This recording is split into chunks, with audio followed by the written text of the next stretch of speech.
Hey guys, EST here. Sorry about the long delay between videos, but we're talking about a big one coming back with a bang here. Let's talk food shortages. Is it doom and gloom, the end of the world? I mean, I've heard even like respectable sources, multiple media outlets that are at least neutral and don't lie to people. They've all been saying things, but well, the media in general, no matter how respectable, tends to, exaggerate a little bit and get scare clicks whenever they can, whenever it's at least seemingly true, and then they put the maybe at the bottom, if at all. So how true is this? Well, it's interesting. Basically, I can't name one source that's entirely right about this issue.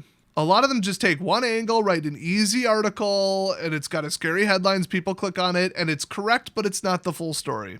Kind of irresponsible journalism, but it's like, it's an article, not a documentary, okay? You've got a day to write it, not a year to produce it. I get it, but, well, hang on for this video because I'm going to give you the full truth. And once again, we're looking back in history.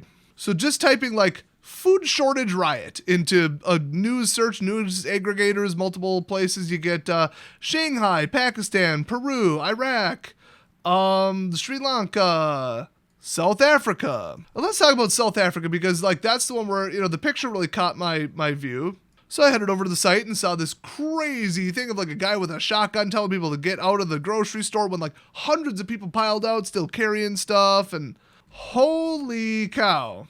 They estimate almost $500 million worth of, it was either damages and inventory loss or just inventory loss. People were attacking, looting and torching supply trucks. It's getting crazy. And if you did the basic amount of research, you know that the poorest countries are going to get hit the hardest first because they have the least infrastructure when it comes to food. They rely on a lot of, not just like foreign aid, but like foreign exports and imports.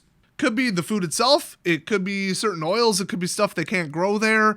I mean, in America, we're big enough to have like different climate zones. We can grow different stuff, different places. We have a north and a south that are drastically different on climates. We have desert regions. We have, coastal regions. And most importantly, we have laws ensuring food stability, but I'll get into all that. Now, South Africa, they just do not have it together right now. Haven't for the last couple years. But man, these are nuts. And you hear about Sri Lanka, the food riots there. Oh, wait a minute.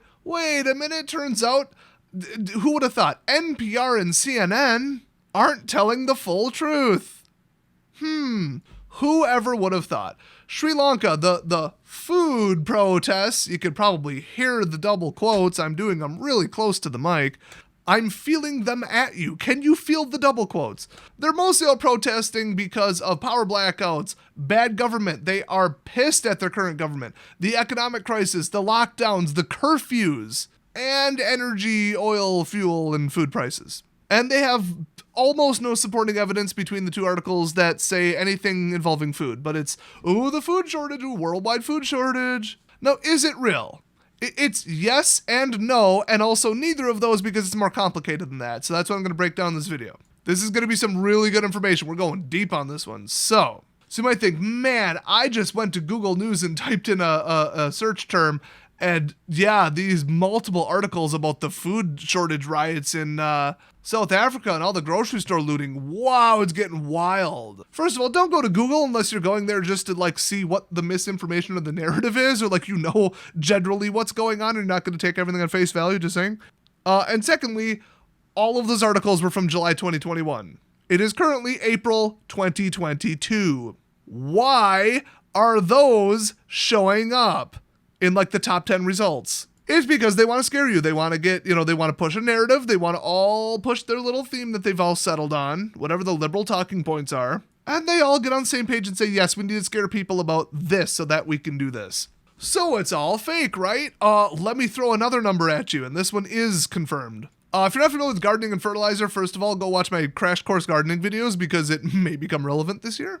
And by May, I mean, you're growing a garden this year if you can, okay? You just do it. And grow potatoes and beans and nothing else. Just saying. If you can, soil allowing, temperature, blah, blah, blah, okay, whatever. Fertilizer basics, okay? You got 3 numbers on any fertilizer, whether you take care of a garden or a farm or grass. Nitrogen, phosphorus, potassium. We need all 3. Now, beans, I'm convinced they could grow in sand and concrete. Beans actually take nitrogen from the air and throw it into the soil via the roots.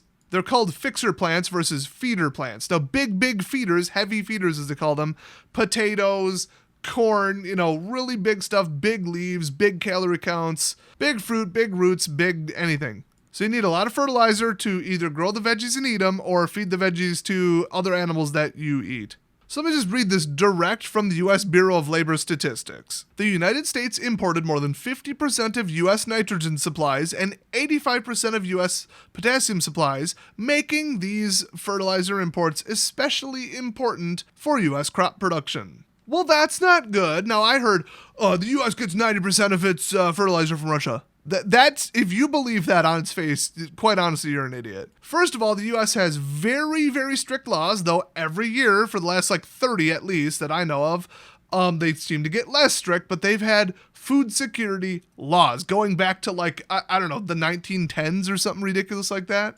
And a lot of other countries are similar. When there's a really, really good idea, other countries, when they see it works, and they're like, we should do that too, why shouldn't we? They copy. And that's fine. Everybody improves together, just saying. But the U.S. says we want food security, okay? If we say, well, we can grow corn here, but that infrastructure and the labor and we could save 30% if we just get all of our corn from wherever. Mexico, I don't know. Okay, cool. So you fire all your farmers, shut down all the farms, and then what happens if Mexico gets hit by, I don't know, a meteorite? And here's the thing. They tend to just generally, I'm very generalizing these, and also I didn't do much research on this because it's just a well-known fact that goes back to even when I was in school. But the U.S. has unrestricted imports on dumb stuff. So like plastic toys and candy, that's a huge one. Candy was always exempt from import limits and ratios and that stuff. But I heard there was even laws in the past, some might still apply, where it's like some 80-20 rule or 90-10 rule where X% of, I don't know, cheese has to be made here domestically and you can only import X. Now it has to be kind of like a staple. So it's usually grains, it's like wheat, it's corn, it's, really important stuff. So chocolates, candy, hard candy, practically unrestricted. And then hilariously enough, we tend to make it here because corn syrup. But it's if it's not important, bring it all in. We don't care. Okay, yay, international trade, lower prices, hooray. And if it's really important, we're gonna make it here, 90% minimum or whatever they chose. So poorer countries, they're just we'll just import this oil, this grain, this flour. I mean, even fish. And it's a mix of, our farmland only grows this and it's kind of like a two-way trade, or it's just cheaper than trying to get our infrastructure up and running. It would take 10 years to do it and then more money than we have. So you look at African countries, they grow what they grow, but boy, do they import a lot of stuff. And then they just export whatever they have. I mean, magnets, minerals, diamonds, gems, gold, platinum, doesn't matter. Whatever they got, they'll let somebody come dig it up, give them money, and they'll buy food with it. And I'm not going to shame anyone and say they shouldn't do that, but once you kind of establish, stop the government corruption, stop the stealing, actually care about your people, manage it correctly, stop blaming other people, fix your problems, have actual elections, fix things, and then get your food supply as independent as you can and move a little bit more every year towards we're safe and secure. Otherwise, this is going to happen. So what actually sparked the South African riots and stuff? A lack of food because of farms being shut down, labor, COVID, all that stuff. It was already fragile and they imported a ton of food. So the poorest of the poor people in one of the poorer nations, they are we gotta go rob a grocery store, we're gonna die? This is not, I'm rioting and looting because I can't buy another cell phone for a year. I'll have to stretch it out and fix or keep using this one or buy a used one. No. This is, I need food and water to live. I'm not going to sit home and say, yeah, but stealing is illegal. Yeah, well, dying is not an option, sincerely, pretty much every human everywhere. That goes triple if you got a family, okay? That's just, what's the saying people always quote? People are 10 meals away from anarchy or something. When it's food, it goes quick, okay? People get nuts when the grocery stores start having empty shelves. People went nuts over toilet paper. Not everywhere, but people were getting tense and they were I'm looking out for me first and we're just going to drop the social norms a little bit because I need this. Even though you don't need it. You don't literally dictionary definition need it. People just really wanted it. You do dictionary definition need food. So these things can get really bad really quick. So these alarmist headlines, they're not that alarmist, but they're also not telling you the full story. And then you get these made up numbers. So here's another example of the other side of things just to even things out here. I read an article really recently saying that between Russia and Ukraine, they export 19% of the world's wheat, I believe it was, and 80% of the sunflower oil. Oh no, you're definitely not cherry picking something that I've personally never used or owned for cooking, and I have like probably 12 different countries worth of oil in my cupboard right now. I've got olive oil, I've got sesame oil. You can squeeze just about anything and get oil out of it. Oh no, God forbid somebody has to change up the flavor a little bit on a medium heat cooking oil and change it to mixed vegetable oil or like literally anything else. Like, they just went for the highest number, 80%, and quoted it to scare people. If you sit back and think for 5 seconds, does anybody give a crap about a sunflower oil shortage? Look, if my car doesn't run on sunflower oil, I don't care. And if some French fries in Pakistan are gonna taste different, oh well. So big scary number. Now the wheat, that is a big scary number, but 19%? Go to any other supplier, I'm just saying. That's sort of within the adaptability margins. Oh, we'll just up production, you know. It's not like farmers plant 90% of the land unless they need the 10%, and then if there's a shortage, they use the 10%. No, they use 100% and it takes a while to open a farm, but you know what happens when an ingredient goes up 20%, 30%? Companies that make bread stop making wheat bread and start making white bread. Heck, if it goes up 3%, they're going to shift it because the people will say, oh, well, we've got rye bread and this and that and that. Oh, look, the wheat bread went up a little bit. I think like all bread's made from wheat. I don't know cooking. But you come to the question of, is it within adaptability? So for countries that import a ton of stuff and don't produce anything useful for themselves and seem to be disinterested in fixing things because they're too busy blaming certain groups and the history and people from 100 years ago and England and yeah, look where they are now. They could have been focusing on fixing things, education, infrastructure. No. Corruption, I look out for myself, steal money. That's how they do things in some governments of poorer countries that didn't need to still be poorer countries in 2022. And oh, look at that. They're destabilizing for the third time this decade. And this time, food prices and energy are involved. Who would have thought? People still want to go to work and live. So the thing to remember with that, and I keep kind of going back and forth instead of here's all the reasons it's alarmist and here's all the reasons it's not, because, you know, I like them to be next to each other. Quite frankly, Australia, the US, England, Germany, all that, we can outbid anyone. Heck, the US can outbid anyone I just mentioned. And it's not even just that. It's like we get a whole bunch of our fertilizer from Canada, but so do other countries. So can we outbid some other country like Mexico? Absolutely we can. Are you kidding me? And whether we can or not, I mean, Nestle, Pepsi, Microsoft, I mean, anyone could just be like, hi, we're an American company, and you want to keep getting your Mountain Dew, right? Then you should probably send over some nitrogen, you know? Maybe keep the potassium nitrate or whatever flowing. You know, otherwise you might not get, I'd say a cell phone, as if we make any of that here. But like a lot of global companies are very either central to the US, based in the US, and still care about the US, and haven't gone full multinational except for some line item tax, oh, we're actually Irish crap. And even like foreign companies are like, yeah, but our biggest market is America. If you anger your biggest market or markets, like the first world, they're gonna stop sending you the things that they make that you import. And no country makes 100% of their own stuff. So to review, the US has laws saying, hey, we are not going to import more than X amount of our corn, our sugar, our whatever, wheat, grains, important stuff. By law, we're going to make it here. So we're pretty set on that front, but the whole fertilizer import, it's just been awful. And it's because, like in 2002, the total US imports and production just almost glued to each other, went up 2003, 2004, 2005 by like the same amount. So like US production was 10 billion roughly in 2002 and imports were about 2.5 billion. So 4 times higher domestically. That still was true as of like 2007, at least the ratio. The price is going up, which that's alarming. But, you know, newsflash, the price was already going up. So we'll just go with 2006. Okay, so imports of 5.5 to 6 billion, give or take. And the US domestic production was like 12.5 million-ish. That's about the same rise in both places. So we make some and we import some. 2008, it went nuts. And that's when everything collapsed, housing crisis, financial markets, you know, Wall Street people trying to end all the world's economy. Oops. Oopsies, we got greedy and gave loans to people who didn't deserve it and shouldn't have gotten them because they're never going to pay it back. Oh, look, they didn't pay them back. Let's wrap them up in securities and sell them to other people. Oh, crap, we just crashed the entire global economy and went, you know, fertilizer went to like total a little higher than 35 billion. between domestic and imports. And guess what? They both went up because the US started outbidding everyone. We didn't overproduce and export because we can't. And in fact, I think we export a lot of food actually. Yeah, if you make something out of something, you can bid higher because you can sell it higher. If there's a general inflationary trend and global shortages of things. That sounds familiar. So it really actually dipped between 2008 and 2009 because it kind of reset.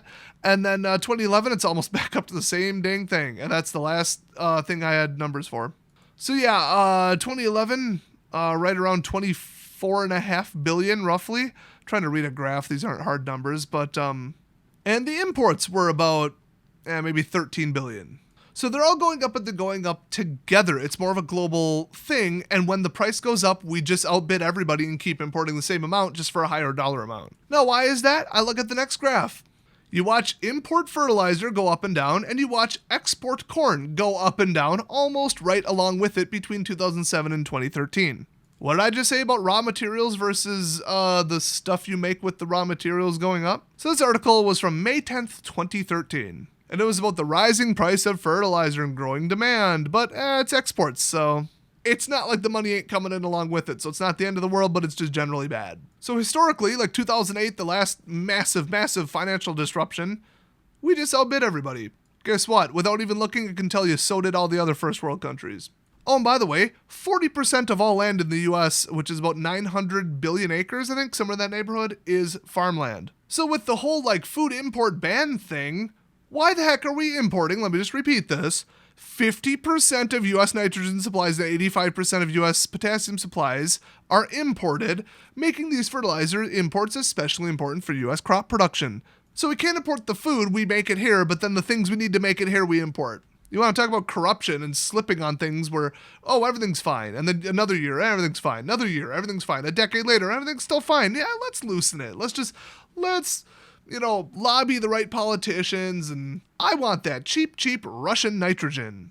Well, let me just read the rest of the paragraph, because there's a lot of good information here. Trinidad and Tobago, Canada, Russia, and the Near East, whatever that means, I guess the eastern countries nearest to us, within shipping distance, I don't know, we're the largest suppliers of nitrogen to the United States. So if anything happens in Canada, we just import slightly more from the other ones on the list. Now, that's not a very big list, and Trinidad and Tobago isn't the biggest place. Now, Canada, I mean, what do you think they'll do when there's a fertilizer shortage? They still got to grow their own food. Now, climate is the thing, but what happens when there's a global shortage on something? Countries look after themselves first. They stop exports. That's what China's doing right now with like wheat and grains and rice and that kind of stuff.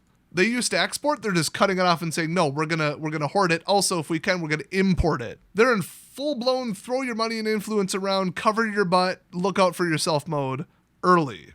Arguably on time. So the, 100-mile long Trinidad and Tobago or whatever, let's just cut them out. I don't know why they're first on the list. Canada will just say, at least exports will go down, but we can outbid everybody. They might keep it for themselves. And then Russia, well, that's kind of the problem right now. That's why we're having this video. So 50% of our nitrogen, if 50% of our crops can't grow because we can't put enough fertilizer in the ground, that would be bad. But if you think Monsanto is going to sit back and let that happen, give us nitrogen or we don't send you seeds. The end. Bye. I don't know how global they are, but they ain't, 100% domestic. Let's put it that way. That's what I meant about the big multinational corporations based in America and other first world countries. They can throw their weight around and start threatening people, and suddenly the imports keep coming so that they can, survive themselves. Companies could go and cover your butt, watch out for yourself mode too. So for potassium, Canada, Belarus, and Russia supplied the vast majority of potassium. Well, Belarus is aligned with Russia, and they're awful. They're also not very big. So we're going to be relying on Canada, which is currently run by a dictator/crazy person, in my opinion. An election-canceling, power-grabbing piece of human garbage. Bank account freezing, you know what, just go watch the other video. But here is what you're not hearing on the news. Most of the US phosphate supply, in contrast, was produced domestically because we have the natural resources to make it here. I mean, they're atomic level things. I don't even know how they're, made, for lack of a better term. But wherever we're finding phosphorus compounds, we can do it on a scale where we export a whole bunch. and we have enough for ourselves. So we could trade fertilizer for fertilizer and just make sure, oh, you make the nitrogen, send some of it here. We make too much phosphate, we'll send it there, and we can all just have a little agreement. So do I think it's going to be food riots, absolute collapse, economic disaster within a year in the US? No. And by the way, I'm not just mentioning that as a counterexample. Literally, the US is by far the world's largest phosphate exporter. So we have a huge amount of pull when it comes to fertilizer. Now, do I think, oh, well, then, if anything, prices are going to go down because we're the kings and it's going to affect everybody but us? Oh, hell no. Food prices are going up. A global shortage means a global shortage, and if you got to outbid everybody, you have to do that with more money. So that means more money. If the materials go up, the final product goes up. So your corn, your wheat, your staples, your everything, all the stuff they grow to feed to the pigs, to slaughter the pigs, to eat the pigs is going to go up, but can you shift? I think I hinted at it this video, but that's the last thing I'm going to cover here. Let's go with huge examples on both sides, historically. Okay, COVID, chip shortage. I mean, even go back to 2015, Bitcoin mining chip shortage. Just chip shortage, electronic shortage. Even right now, you can't make Ford trucks because they got computers in the ECUs and the dash now too. And, well, you need one of them. You really don't need the one in the dash. Okay, I'm just throwing that out there. But like spark plug timings and sensor readings, it turns out you do need that. Oh, we'll just order one from the other chip manufacturer that doesn't exist. Okay, there's a couple, but like they make smaller stuff and ARM stuff and, just network switch chips and tiny little just blah, whatever. Like, you can't even build a dang cell phone out of it. Any kind of chips made in America, no. And plus, you ain't going to put them in a computer, so you can't just say, oh, let me just ignore Intel and AMD and buy from the other, oh, crap. And both of them, I mean, really, like, primarily really have, like, one factory each. That's not entirely true, but volume-wise, yeah. So you can't just say, I'm going to a different place, okay? That's why China will take over Taiwan approximately never. You think the globe's going to be like, okay, China, you have such a great track record and such a wonderful government, we'll let you control the supply of, like, I don't know, 85% of chips I heard it was in the entire world. I know even to this day it's above 50%. The US would let someone take over Israel before they let someone take over Taiwan, okay? We can't just say we don't need computers and cell phones and chips in anything, okay? We could go without a smart fridge and we could build a toaster that just has freaking coils in it, but you can't run businesses without internet routers, you know what I mean? We need servers, we need laptops, we need desktops. Every business, everywhere. So if China does that, we're talking NATO, EU direct strike on Beijing. They will not play around. After they roll up the biggest naval force you've ever seen, something that'll make a medieval siege look like nothing. Nobody in the world is going to tolerate China trying to take over and control chip production, which, let's be honest, is the only reason they want Taiwan. And because they're greedy, insane, entitled nutcases. So, not the only reason, but one of the major reasons. So, I mean, even the mudslides, I think it was 2012, there was a hard drive shortage in someplace in Asia. I feel bad for not remembering. People said, oh, we'll just go to the other. Oh, wait, there used to be 4 manufacturers. Now there's 2 because some idiots let them all buy each other. Now we're down to Western Digital and Seagate instead of also Maxtor and also Hitachi. And now it's primarily centralized in this one place that just had a mudslide. Oops. Boom, 1 to 2 year hard drive shortage because you can't just go somewhere else. You can't just say, oh, okay, we'll make hard drives. Well, no, you don't have any of the specialized equipment, the staff, the training, the patents, the anything. But why is it made there? Because it's cheaper. Why isn't it made in 2 locations? Because it costs double the money to make it in 2 locations and make the same amount of money. So we don't need supply chain resilience because, I mean, who are you going to go to? Our competition. That's the problem. An industry like that, that's the problem. But it's hyper specialized and leading edge, like computer chips are the highest technology on the planet, period, the end. You can't just say, let's take a year and build another, laser lithography, whatever, something, 6 nanometer chip plant.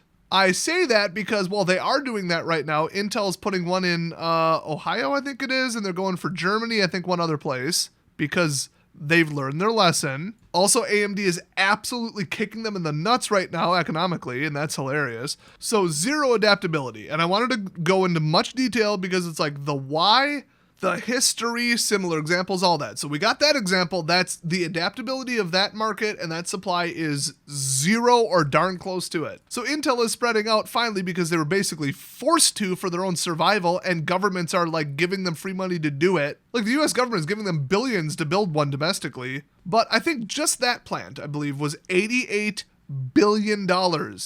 There are multinational, like 20-year-old gaming conglomerate companies that make multiple AAA video games that are worth like 18 billion.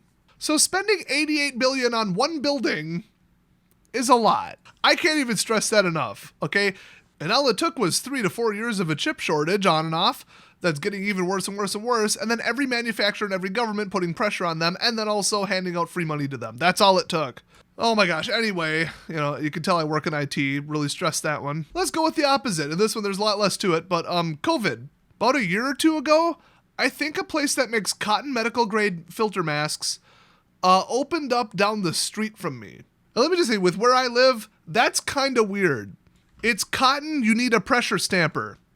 That's it. I'm sure there's a little more to it, but yeah, masks, PPE, that kind of stuff. There was a shortage in 2019 into 2020, and then by the start of 2021, everybody was making domestic masks. Everybody ramped up production overseas and in China and started shipping again after the full-blown recall it, turtle, cover our butts first, cover our own people, look out for ourselves first. Which every country can and should do, I get it. I'm not saying it's a bad thing, although everything about China is bad, so okay. But why would you care about a country other than yours above yours?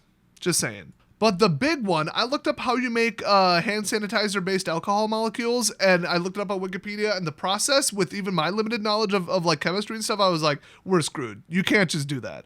I was looking into doing it myself. I was like, if I could set up a basement lab doing this stuff or ventilate it, get good fire suppression or whatever I got to do, if I even made, 100 gallons of hand sanitizer mix, I could get several $1,000s for that on the street in one day.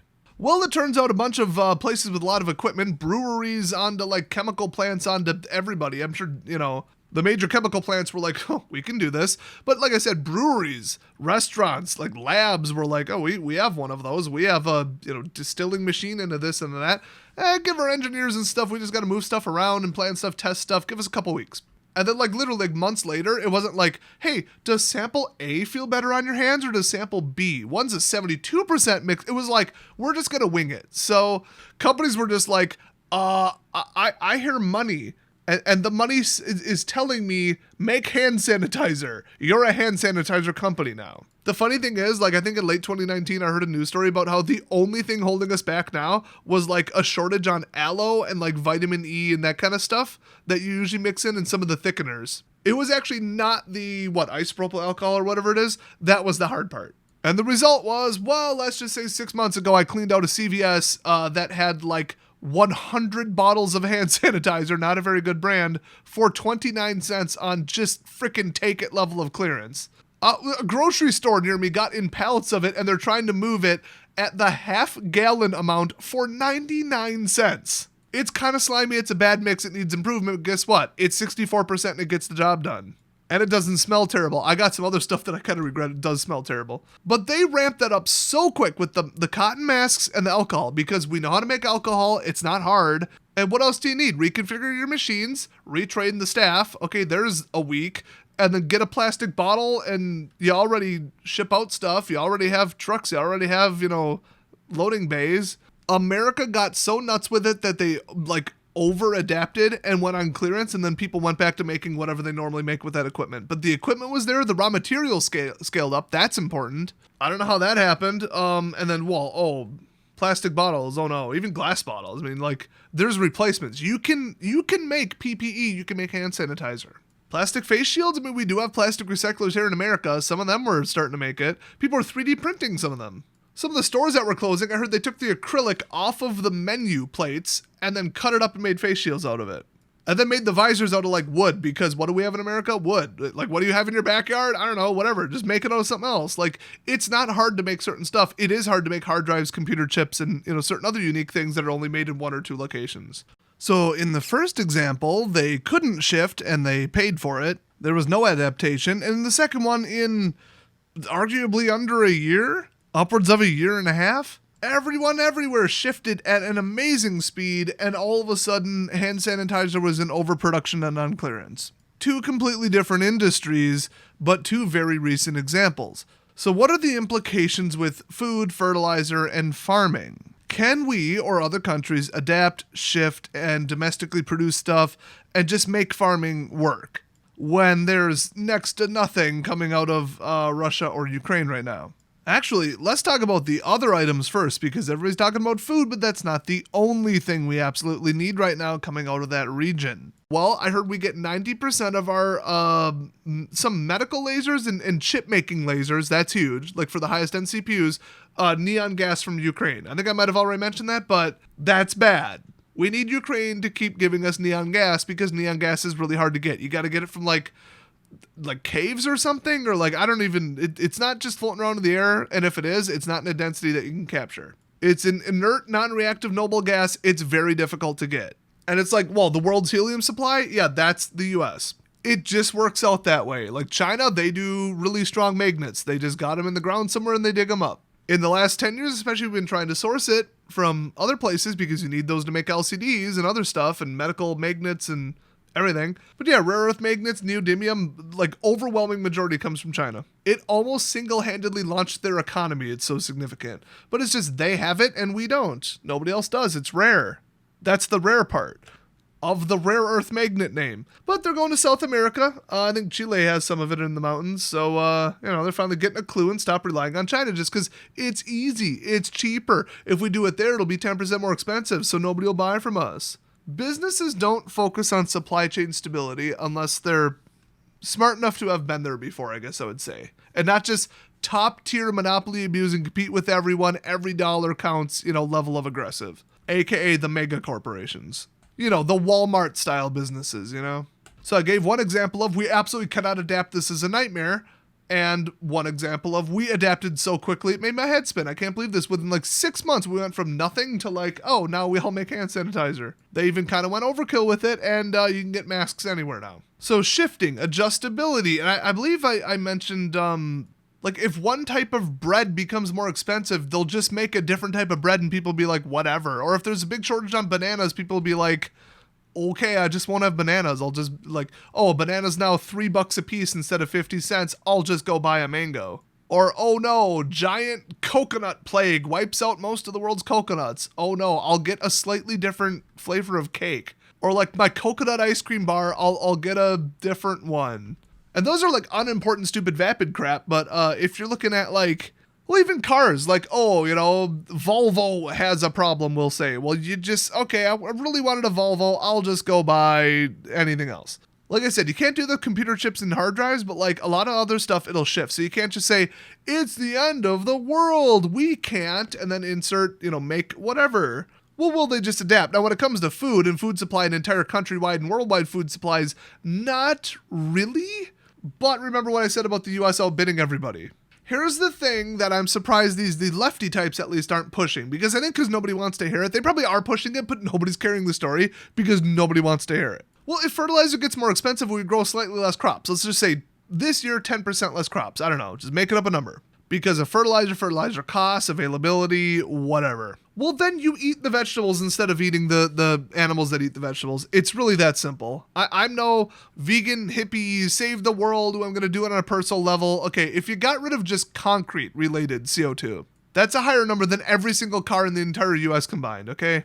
International shipping, you want to talk about those CO2 levels? But I'm not sitting here like, I'm going to never eat an animal again and go full vegetarian because, yeah, supply chain, pollution. Those are good points, but why is it my problem? Why can't, instead of at the individual level, when I know 0.0001% of people are like vegan or whatever, so it's making literally zero impact, and it's more about complaining to others and feeling superior and bragging than actual practical real change? Even with that said, I will say, I've just with the sheer impact of cows on the environment and how bad it is, the farmlands, the methane, the burning of the rainforest to make room for more cows, I've shifted pretty significantly more to chicken, because when it comes to chicken, pork, and cow, beef, pardon me, you know what? Poultry, ham, and beef. There you go.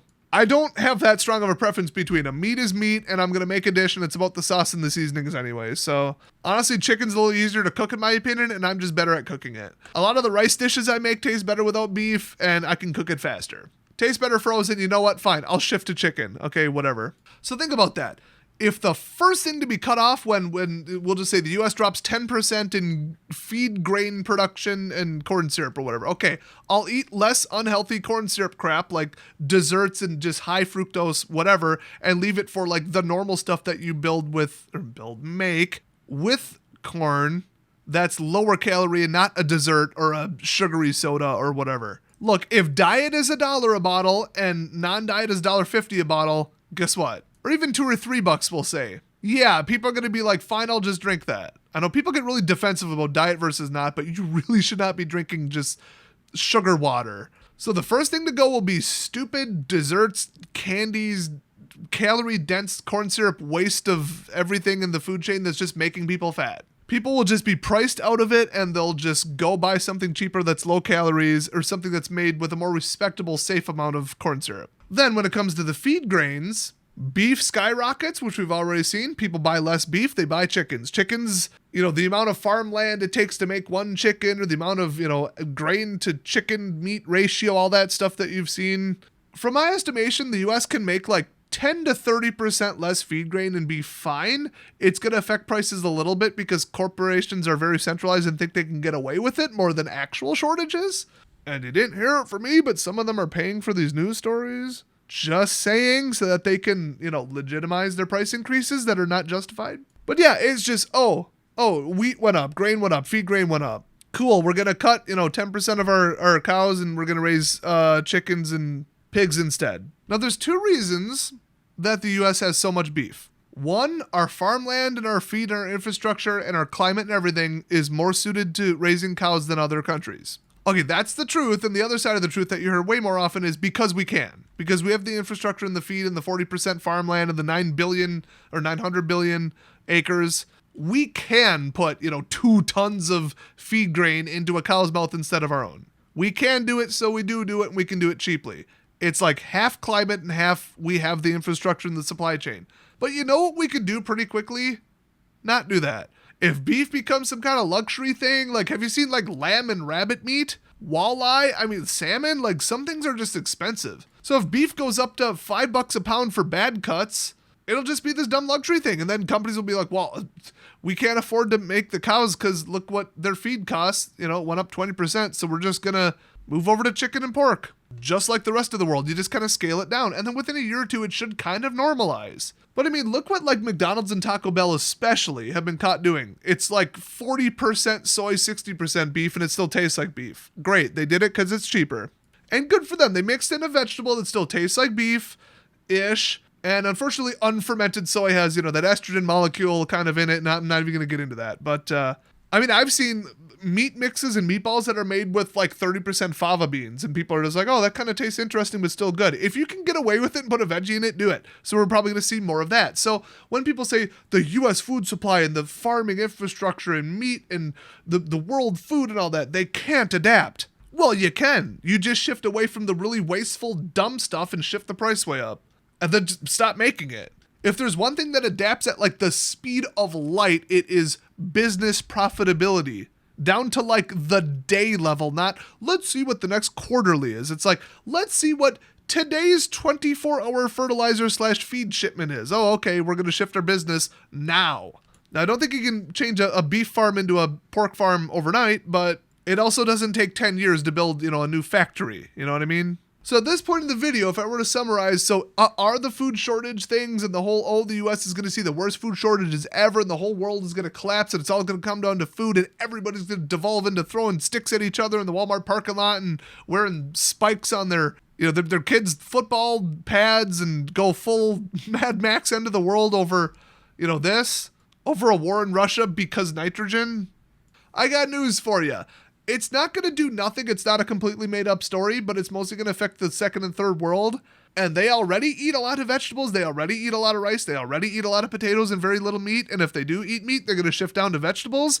But the U.S. has the quickest, most adaptive, easy and like a lot of overhead and leeway with the beef to kind of shift down. Like we're going to do it the easiest. We've got huge phosphate exports. We've got huge domestic fertilizer production already. So this whole, we get 50% of our nitrogen from overseas, so 50% of our crops are going to fail tomorrow. No. Now, in the short term, yeah, we're going to see higher food prices. We already are. But here's the thing. It's speculative, and it's companies looking at the headlines and saying, well, I bet we could get away with this. And then all of a sudden, they make record profits. What a coincidence. So that portion of this whole sensational nonsense is fake. Oh, hell yeah, it is. It's all about money.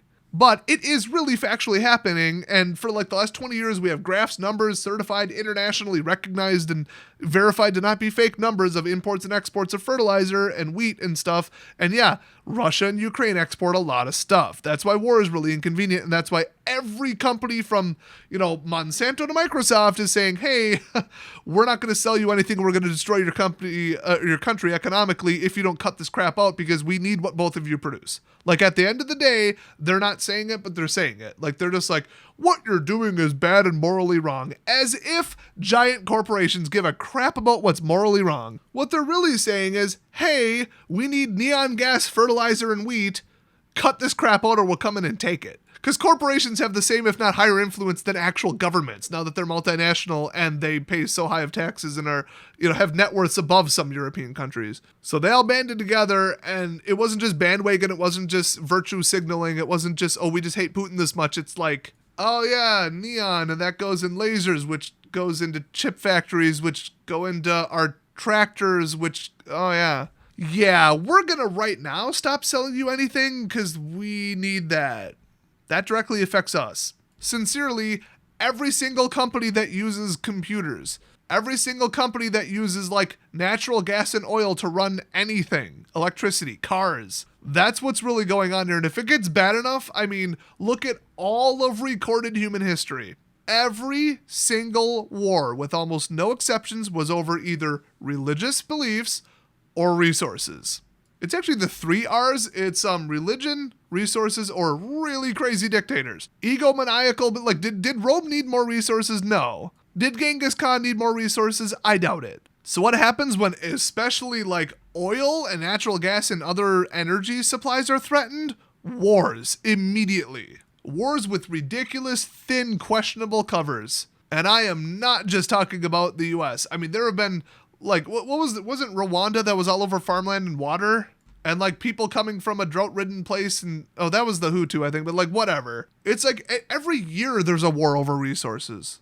Could be small, could be labeled a conflict, could be somewhere that the news doesn't report on, but it's always going on. If people run out of resources and food and energy and all that, like they just go take it and try and justify it.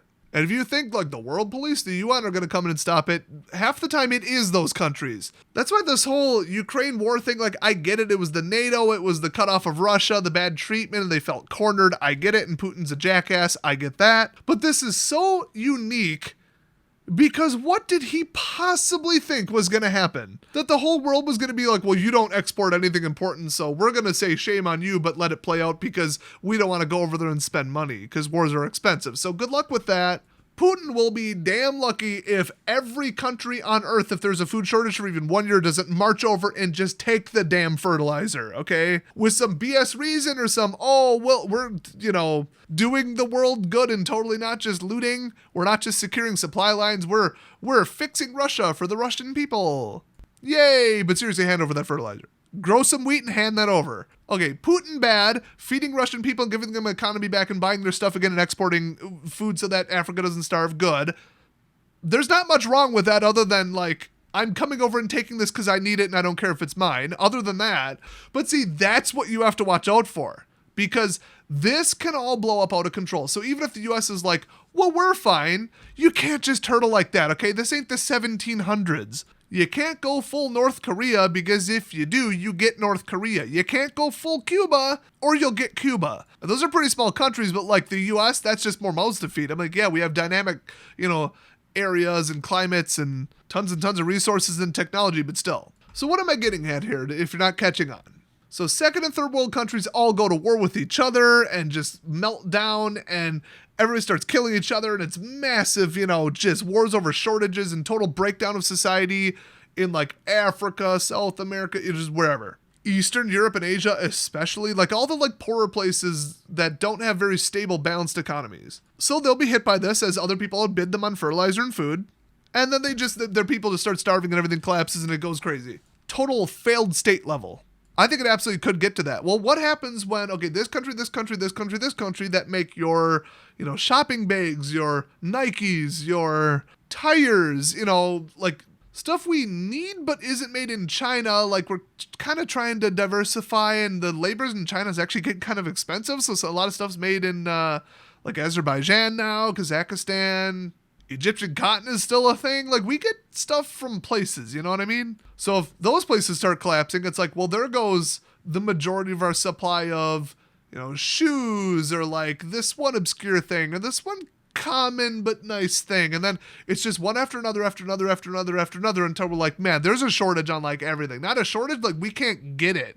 And then like the third world collapsing and their production kind of leaks into the second world because it's like, oh, the cheap shoes that we got from whatever African country. Well, now there's a shoe shortage because the first world is outbidding the second world countries on shoes. They're all buying them all up. So now our entire country doesn't have shoes or clothing or plastics or something. Or really rubber and tires and that kind of stuff. That's actually, look up where a lot of that's made. It ain't China. It's all over the place, but it's in like smaller countries that aren't very developed. So then all of a sudden, oh, well, the first world has more cars and we'll just pay 30% more for tires and outbid everyone. Well, now developing mediocre kind of middling nations, now they don't have any tires. And now there's basically a car shortage. And then, well, what do they make? What do they make and export to the first world countries? What do they export to America and Europe? Oh, probably a little bit more specialized stuff, a little bit more high-end stuff, medical equipment, specific job stuff like climbing gear and jackets. Like, I think a lot of that's made in Switzerland. I could be wrong there. I really only know about the very top and the very bottom, but like, okay, the third world can't give stuff to the second world. The second world then starts getting pissed off and the first world's buying it all. And then all of a sudden there is no second world and third world because they're all doing terrible. And then they can't export anything because, you can't make tires if you can't get food. And then if you can't get tires, you can't make, something higher up. And then, well, if we can't get whatever we're getting from them, then we can't make whatever. And it all goes up the food chain. So that's what I'm worried about, and it's going to be like slower, but everybody's saying, oh, food shortage, it's going to be the worst food shortage ever right now, 2022, fall, this harvest season. Last I heard, America has enough like grain and rice and corn and everything in reserve to basically just decide to not grow anything for an entire year if they really wanted. So if they start releasing strategic reserves of stuff that we have in reserve, they could level this out real quick. We're still going to see big prices, but we're not going to see like starving people in America. It's just not going to happen. But if over the next like 3 years, about that scale, countries start collapsing because they can't get food, we can't just say, oh, sucks for them. They should have had better infrastructure and gotten their crap together and fixed corruption and built an economy. Instead of just having crime run rampant, blame white people, blame England, and keep being awful and stealing from each other. Boy, they should have gotten their crap together. At least it doesn't affect me over here in my stable country. Well, it will eventually because that's where all the cheap labor and cheap goods are, is all places like that. So you can't just let them collapse, okay? Labor will go up. You can't just move plants. You can't just relocate this stuff quick enough, okay? So honestly, I'm not saying the Russia-Ukraine thing's going to go on for 5 years. That's like actually impossible. But let's say nobody wants to touch Mr. Fingers on the nukes over there, and they do let it go on, but the economic sanctions continue and Russia like collapses for like the 5th time. Just thought I'd throw that in there in case you don't know history. Well, they export some serious stuff that's immediately going to be an issue. And unless the rest of the globe teams together and goes in and takes it, yeah, that's going to be a problem. Now, if this is resolved this year, okay, cool, everything kind of goes back to normal-ish. Because people could drop all the tech sanctions, the import sanctions, the business sanctions like in like 24 hours. If they just give up, sign a peace treaty, or Putin resigns or whatever, just something resolves this, it could all go back to normal real quick and they just start exporting and they make a ton of money. And everything goes back to normal-ish until the next conflict. Now, let's say it drags out, it goes on, the peace talks fail, the fighting starts up again and this person was lying and the peace talks are fake and it gets dragged out like it is now. What if during that we have another Hurricane Katrina? What if we have a California earthquake? What if we have a huge volcano? We've already had like 3 of them in like the last 5 years. There was another 7.8 earthquake right off the coast of, Fukushima, Japan. 11 years after Fukushima, Japan happened. What if a meteorite comes out and wipes out France? What if on top of everything we have a solar flare that knocks out 5% of satellites? It's okay, this is bad, but boy would it be a bad time for something worse to happen. That's what I'm saying. A natural disaster, a pretty big to medium scale thing. On top of all this, imagine if Russia would have invaded during COVID. They wouldn't have. That would be incredibly stupid. But what if tomorrow there's airborne Ebola mixed with avian flu or swine flu, something that actually is transmissible to humans and is real and not sensationalized nonsense? There's a pretty severe epidemic, like on that scale, like every 3 years, and they usually just stop it. They'll slaughter 50,000 pigs and just end it. They'll kill 100,000 birds and do hard exports and enforce it and reimburse the farmers with wheelbarrows full of money. Okay, they stopped that crap. The only reason Corona got out is because, one, China's a bunch of lying pieces of crap, and the Chinese New Year was like right after it, where they all travel, and incubation time and symptom-free transmission. That's simple. But if we had a modified tetanus outbreak in the soil, or we had, the one everybody talks about, a highly dangerous, hazardous, human-killing fungus, as far as I know, we haven't ever had one of those, but that or air transmissible rabies that affects humans. That would be nightmare scenario, like society ending, half the population dead, terrible. So those are like, that could happen in the best of times. That could happen 10 years from now when we're all in flying self-driving cars running on lithium. It would still be bad. But like I said, a middle event, like a Hurricane Katrina, that's a pretty good portion of the country, billions, if not $1 trillion in losses. Insurance companies needing bailouts because they can't, pay off that many destroyed homes. All the farming down there, we had cotton shortages. I mean, like, Hurricane Katrina was bad. And that was one storm for what, 3 days? Like, you never know. And look up the last earthquake in California. Holy crap. If we have another mudslide taking out a hard drive production facility, good. They should probably move to SSDs, but you get what I mean? Something takes out multiple places that make, electrical grid equipment. A whole bunch of satellites fail, like something, solar flare, like where it's not like, oh, Carrington event, we're all, EMP'd to hell. But like something pretty bad or multiple events that are pretty bad on top of this, things are going to spiral. You want to see food shortages? Like start disrupting multiple things in multiple locations that can't be fixed very quickly or rebuilt. All happening at the same time. I'd like to think that's not going to happen, but historically I know better and I just have a feeling.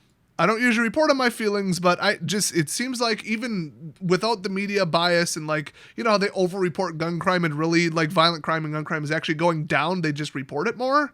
Like getting past all the bias and looking at hard actual verified numbers, everything seems to be getting worse in a hurry everywhere. As far as wars, natural disasters, countries collapsing, bad governments taking over, Venezuela, Canada, Australia, just saying. And the left going nuts and just crap with elections and corrupt governments everywhere, just everything is getting worse in a hurry. So, am I here to say it's all crap and you'll be fine as long as you live in a first world area? Like, if you have internet and time to watch YouTube, you're probably fine. So don't worry. Don't go be prepared. Do you know what channel you're on? No, I do think things are going to get worse. I think things are going to get worse this year, 5 years, 10 years, 30 years, 50 years. I think things are going to continue to get worse and worse and worse and worse and worse. And I do think the climate is changing and we're getting more powerful storms. You know why? Because everybody universally independently measured it and said it's true. So people are like, oh, climate change isn't really happening. No, the solutions are BS. It is really happening. Whether it's from humans or natural sources or methane or the sun or magic or I don't care. It's happening. We're seeing more powerful hurricanes, record temperatures.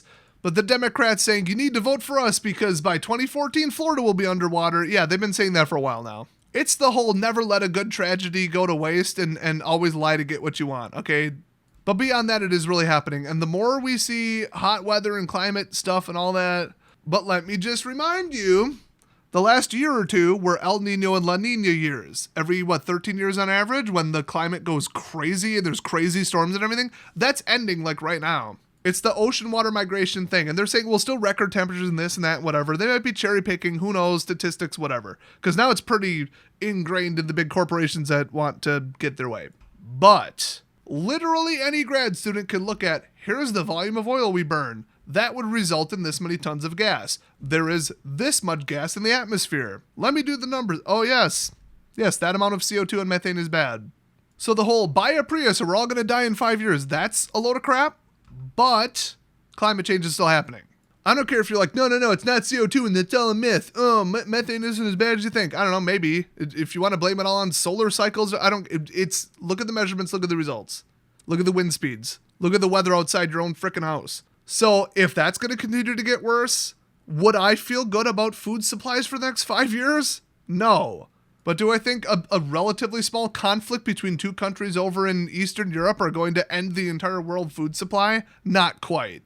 Is it going to cause very bad things in third world countries? Yes. Could it scale up if it continues and start affecting bigger, wealthier countries? Yes. But do I think, oh, we're all going to starve this year? No. So I can already see the comments, basically, if we're to, like, dummy summarize it. But how worried should I be? You shouldn't predict anything. I mean, yeah, look forward and watch the data and try and see something as it happens so you're not the last in line, you're the first in line. Get ahead of the shortages, as I say. But at the same time, hope for the best, expect the best, and prepare for the worst. So whether an asteroid blows up the entirety of South America tomorrow morning, or everything goes back to lovely, peaceful butterflies and rainbows for the entire world next week, because Vladimir Putin comes out and says it was all a prank, bro, and pulls out of Ukraine, and then we solve world hunger, cure all diseases, and come out with nuclear fusion that you can fit on a bicycle, great. Prepare for anything in between those two. Get dry goods, get food, package them yourself. Do not buy stupid third-party, food kits and all that. They're overpriced, they're stupid, and they're a waste of money. And a lot of them are lying about their products. Just do it yourself. Watch the Mylar food packing vid. You can get, I believe the number was 500,000 calories for just under $500, all things considered, with a shelf life of 10 to 30 years. Yeah. And the worst that could happen is you could trade it, sell it, donate it, or eat it. So go do that, stow that in your basement, and hope you never need it and never regret it. Because I guarantee you have spent $500 on stupider crap than that. You and I both know it. Come on. So I was not kidding at the beginning of this video when I said it's more complex than you think and there's a lot of nuance to it. Well, that's what today's podcast is about. So look for more in the future. I'm actually planning some shorter videos, just showing off some like gear reviews, and I really still want to do it. It's just, it is so much weight. It's got to be like 500 kilos, but I have it. So I want to show you guys visually on camera. This is probably going to be like a 60-second video, although I'm going to stretch it to 4 minutes so I actually get paid ad revenue on it. How big is 1 year food supply? How much room does it take up in Rubbermaid containers in your basement? Because I have it on hand. I don't know of any other YouTuber that has visually showed that off. Oh, well, one, but it was, I think it was like 750,000 calories of just rice, and it was in pails, like 5-gallon plastic buckets. Yeah, I'm gonna throw some beans and oats and noodles into there, thanks. And you can't survive on one food for that long. It's impossible. Also, he never stacked it up in a cube. That drove me nuts. But yeah, watch for that video. I might even be filming it tomorrow if I feel like doing that instead of going to the gym. Rearranging my entire basement and then covering everything sensitive. Yeah, let's just say there's a reason I haven't done it for 2 years. But just looking at it, I already know the answer, and I think you're going to be surprised. I'd kind of spoil it with, like a X by X by X foot cube, but you'll just have to watch that. So if you want to see it, hit subscribe. And in the meantime, thanks for watching. Go check out any of my other content. It's on all kinds of different topics, so you'll find something you're interested in. And a lot of it's very, very condensed, dense information, how-to instructions, and full end-to-end, like you just went through a course and got a certification, something just about, but without being boring. I very rarely do world history and politics and that kind of stuff. Not on this channel. But for the long format stuff, I do tend to do case studies and all that. And the Texas winter outage thing, and I kind of talked about that. But yeah, the rest is just like heavy educational content where you come out, 30 minutes later, 10 minutes later, 5 minutes later thinking, wow, I learned a lot from that. And because of that, people are saying this is the best channel I've ever come across, and my subs are exploding, my views are going nuts. And that is where I wanted it, because I am here to help people. Also, my main channel with 50K subs is going nowhere, and the topic I cover is becoming less popular. Had to go somewhere, just saying, gotta diversify. So that's just a little channel update, life update. Also, if I didn't mention it, I just got a job, so there goes 40 hours a week. But yeah, I'm going to upload as much as I can. I'm going to kind of prioritize this channel because it's more important and it's doing better. Or I should say it's showing more promise. So thanks for watching, everybody, and I'll see you guys next time.